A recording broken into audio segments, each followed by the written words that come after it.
சுடர் போல் தெளிவாய் நானே இல்லாத ஆழத்தில் நான் வாழ்கிறேன். கண்ணாடியாய் பிறந்தே காண்கின்ற எல்லாமும் நான் ஆகிறேன். இரு காலின் இடையிலே உரசும் பூனையாய் வாழ்க்கை போதும் அடடா.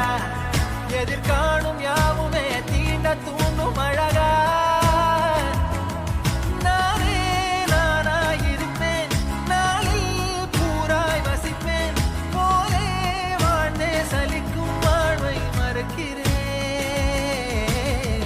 வாகாய் வாகாய் வாழ்கிறேன்.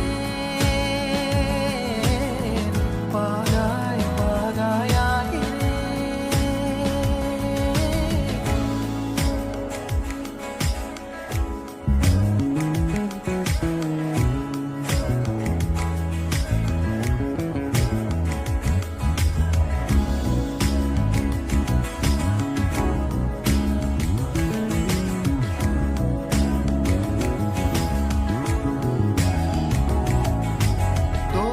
காற்றோடு வல்லூர் தான் போகுதே பாதை இல்லாமல்.